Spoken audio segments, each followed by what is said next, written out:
អូនជាអ្នកធ្វើការបងប្អូនជាអ្នករកស៊ីចាបងប្អូនកាន់តែត្រឹមតែឯកសារតែពីរប៉ុណ្ណោះបងប្អូនអាចមកដាក់ឯកសារនៅម៉ូតូអគ្គិសនី Telgi អាចដកយកម៉ូតូអគ្គិសនី Telgi ទៅជិះបានហើយចាជុំឲ្យត្រូវទេបងប្អូនអត់ទាន់មានម៉ូតូជិះត្រូវទេចាងាយស្រួលសម្រាប់បងប្អូនជាអ្នកធ្វើការឯកសារត្រឹមតែពីរតែប៉ុណ្ណោះទី1អត្តសញ្ញាណប័ណ្ណលិខិតបញ្ជាក់ប្រាក់ខែបងប្អូនអាចយកមកដាក់ឲ្យដកម៉ូតូអគ្គិសនីយកទៅជិះបាន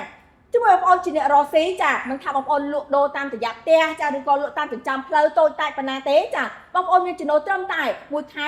40,000 រៀលតែប៉ុណ្ណោះបងប្អូនអាចដាក់បងរំលោះជាមួយនឹងម៉ូតូអគ្គិសនី Telgi របស់យើងបានហើយចាទី1អត្តសញ្ញាណប័ណ្ណរបស់បងឬក៏សភៅស្នាក់នៅឬក៏សភៅគ្រួសារចាបងដាក់ឲ្យដកយកម៉ូតូអគ្គិសនី Telgi យកទៅជិះបានហើយយើងចំណាយត្រឹមតែ4,000 រៀលតែប៉ុណ្ណោះក្នុងមួយថ្ងៃអញ្ចឹងបងប្អូនទាំងអស់គ្នាចំណាយក្នុងមួយខែត្រឹមតែ$30ជាងតែប៉ុណ្ណោះអញ្ចឹងនៅចាំអីទៀតបងប្អូនទាំងអស់គ្នារស់រាន់ឡើងណាបងប្អូនណាម៉ូតូរបស់យើងស្អាតខ្លាំងមែនតើបងប្អូនពេញចិត្តមួយណាយកមួយនឹងទៅបងប្អូនទាំងអស់គ្នាបើពេញចិត្តណាទៅលើកលេខទូរស័ព្ទនៅក្រោមវីដេអូមួយនេះឬក៏បងប្អូនអាចទំនាក់ទំនងមកតាម page ផ្លូវការ Telgi Cambodia ខាងក្រុមហ៊ុនរបស់បងប្អូននឹងទាក់ទងទៅបងភ្លាមតែម្ដងចាហើយជាមួយនឹងការបងរំលោះនេះដែរមិនចាំបាច់មានប្រាក់ក៏មិនចាំបាច់មានកាក់លុយចូលរួមចាបងប្អូនទៅលើកលេខដកម៉ូតូយកទៅជិះតែម្ដងចាអរគុណបងប្អូនទាំងអស់គ្នាសម្រាប់ការគាំទ្រជាមួយនឹងម៉ូតូអគ្គិសនី Telgi